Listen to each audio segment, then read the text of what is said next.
पाटलिपुत्र की धरती से सम्राट अशोक और उनकी पुत्री संघमित्रा ने दुनिया को शांति, अहिंसा और भाईचारे का संदेश दिया।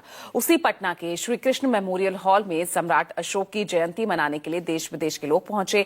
सम्राट अशोक क्लब की ओर से आयोजित इस समारोह का उद्घाटन महाबोधि सोसाइटी ऑफ इंडिया के जनरल सेक्रेटरी शिवली महाथेरो ने किया। जापान से आए जुनसेई तेरासावा ने सभी जीवों के बीच मंगल मैत्री के भाव की कामना की।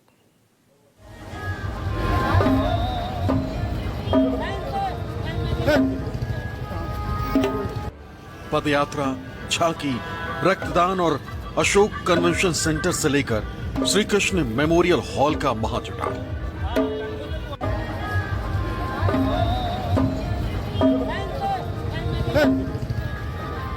ताकि धरोहरों का हो संरक्षण, सुरक्षित रहे संवैधानिक संस्था, ताकि दूर दूर तक पहुंचे शांति और अहिंसा का जयगान, ताकि संपूर्ण मानवता का हो सके कल्याण।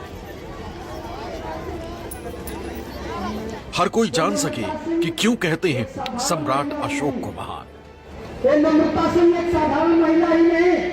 इसी धरती पे, इसी भूमि पे कलिंग युद्ध किया, खून की नदियां बहाई, तो कहीं न कहीं उन्होंने अंतिम दिनों में ये मैसेज दिया पूरे आवाम को, जिन लोगों का हमने खून बहाया उनके लोक कल्याण के लिए भी मैं हद तक उतर जाऊं। सम्राट अशोक के मूल्यों और आदर्शों को अपनाया जाए कि हमें एक दूसरे का सम्मान देना चाहिए। हर जाति धर्म जो है एक बराबर है, किसी को एक दूसरे की बेइज्जती नहीं करनी चाहिए, उनका अपमान नहीं करना चाहिए। तो ये एक संदेश है हमारे लिए ये आयोजन। इस देश में जितने सारे ऐतिहासिक धरोहर हैं, संविधान संवैधानिक संस्थान है, उनका संरक्षण और संवर्धन करना, और साथ ही साथ लोगों के मन में बुद्ध और अशोक के जो लोक कल्याणकारी, हमारा विषय वस्तु भी है, लोक कल्याणकारी धम्म नीति या शासन नीति है, उसको आम जनमानस तक पहुंचाना है। सम्राट अशोक की जयंती तो देश दुनिया में मनाई गई, लेकिन पटना के सम्राट अशोक क्लब ने जिस शिद्दत से समारोह किया, उसकी गूंज बहुत दूर तक पहुंची। बिहार की राजधानी पटना के इसके मेमोरियल हॉल में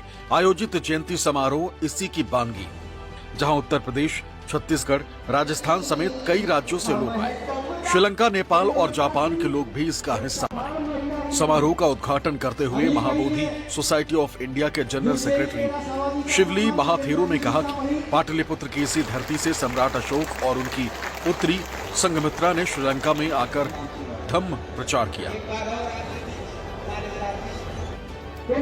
तो जापान से आए जुनसेई तेरासावा ने कहा कि सभी जीवों के बीच मंगल मैत्री का भाव होना चाहिए। नेपाल के पूर्व कैबिनेट मंत्री डॉक्टर केशव मान शाक्य ने कहा कि सम्राट अशोक ने स्तूप और विहार बनाकर दुनिया को बुद्ध की ज्ञान कुंज से अवलोकित कर दिया। इतिहास के पन्नों को अगर खंगालेंगे तो जो मौर्य डायनेस्टी है, मौर्य साम्राज्य है, सम्राट अशोक जो है वह एक ऐसा पात्र कहिए इतिहास का जिसने बखूबी इस चरित्र को, इस कैरेक्टर को निभाया, जिसने सर्व लोक कल्याण की बात की। उन्होंने सर्व लोक हितप्पा अपने शिलालेखों में लिखवाया। ये सम्राट अशोक क्लब जो संस्था है, वो सम्राट अशोक की नीतियों को पूरे देश में फैलाने का काम कर रही है, ताकि उनकी मूल्यों आदर्शों से हर एक जनता जो है उसके बारे में जाने और उसको अपने जीवन में एक आचरण के रूप में लाए। तो देश में सांप्रदायिक बातें, सांप्रदायिक अभिभाषण, सांप्रदायिक गतिविधियां चल रही है, तो ये जो बड़े अपने देश के लिए खतरनाक है। और सम्राट अशोक ने आज से 2200 वर्ष पहले अपने शिलालेखों में सर्वधर्म समभाव का बात कर दिया, और उन्होंने ये कह दिया कि बेशक आप जिस संप्रदाय के हों उसका सम्मान करें। पटना के श्री कृष्ण मेमोरियल हॉल में आयोजित सम्राट अशोक जयंती समारोह के मंच से भारत की मौजूदा चुनौतियों और खतरों पर भी बात हुई, और सम्राट अशोक की शिक्षाओं में से ही हर मुश्किल का हल भी सुझा दिया। सम्राट अशोक क्लब की तरफ से आयोजित इस समारोह को महाबोधि विहार, काठमांडू के महासचिव संघर्तन शाक्य, गुरुद्वारा सिंह सभा के मुख्य ग्रंथी जयपाल सिंह, छत्तीसगढ़ के जीवन दीप और सम्राट अशोक क्लब के बिहार प्रदेश अध्यक्ष भीष्म कुमार ने भी संबोधित किया।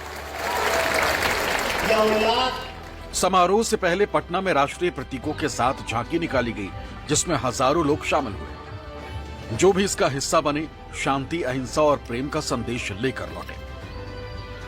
Bureau report, news 24।